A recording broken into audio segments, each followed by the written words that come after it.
Headset Sony cuma 200.000. Bentar-bentar. Bukan KW kan? Oh, rupanya brand lokal dong. Yo, what's up guys? Seperti biasa, kembali lagi bersama aku David. Dan kali ini seperti yang bisa kalian lihat, kita di studio baru. So, buat kalian yang penasaran mau lihat behind the scene pengerjaan studio baru kita ini, bisa aja cek di IG kita, Ardav Team. Nah, jadi karena kita studio baru dan kebetulan kita kedatangan juga headset dari brand DBE, yaitu DBE HBT 80. So, kalian penasaran? Let's get to it. Oke, jujur ya, pertama kali pas paket ini sampai di tangan aku dan ketika aku unboxing, awalnya aku kira DBE ini ngirimin aku pakai lampu loh, seriusan. Karena desainnya ini feelingnya entah kenapa mengingatkan aku sama brand-brand lampu seperti Hano atau Philips gitu. Seperti biasa, dalam setiap isi paket pembeliannya terdapat satu buah kartu garansi, satu buah kartu panduan, satu buah kartu ucapan terima kasih, satu buah kabel USB, satu buah kabel jack aux 3,5 mm, dan pastinya ada si DBE HBT 80 ini. Jujur ya, pas pertama kali aku lihat desain dari headset ini, yang ada di otakku itu pertama kali aku kepikiran sih sama si Sony WH100 Mark III ataupun yang Mark IV, karena bentuk dari housingnya ini yang menurut aku sedikit mirip atau mungkin lumayan mirip sih kalau kalian lihat sekilas. Hanya saja ukuran housingnya ini sedikit lebih kecil dan agak loncong gitu sih. Warnanya hitam dengan aksen sedikit kilat dan doff atau matte di bagian housingnya ini yang seperti kalian tahu monochrome is the best. Untuk kategori earpads-nya sendiri menurut aku pribadi berada di kategori on ear ke over ear, dan juga untuk keempukan dari headbandnya ini cukup standar lah ya. Untuk harga 200 ribuan ya nggak lembut-lembut amat dan juga nggak kasar-kasar amat. Dan juga untuk penggunaan 4-5 jam dalam kasus aku pribadi, biasanya telingaku mulai berkeringat sih.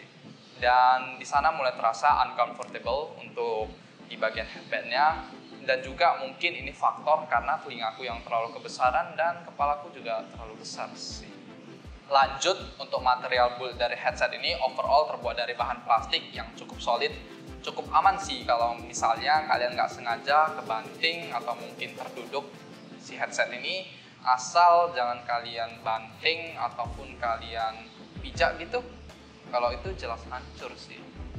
Untuk fitur-fitur di headset ini menurutku sudah cukup oke sih, dimana untuk masalah konektivitas, headset ini sudah menggunakan koneksi wired dan wireless dengan Bluetooth 5.0 yang notabene-nya kalian tahu untuk Bluetooth 5.0 ini sudah nggak ada masalah dengan masalah delay ataupun putus-putus jaringan.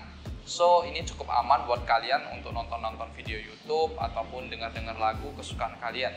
Nah, yang aku suka dari headset ini, daya tahan baterainya ini sudah diklaim bertahan selama 10 jam, dan berdasarkan pengalaman aku pribadi sih kurang lebih bertahan ya 10 jam gitulah ya.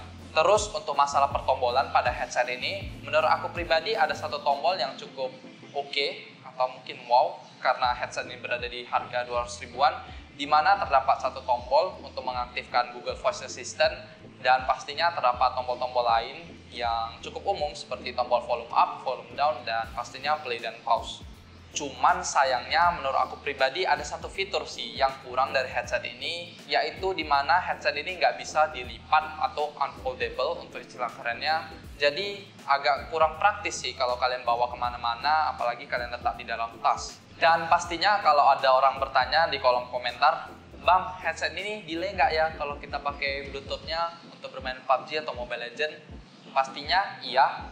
Jadi kalau buat kalian ingin bermain game, ya nggak usah berharap fitur dari Bluetooth-nya ini, koneksi wireless-nya ini.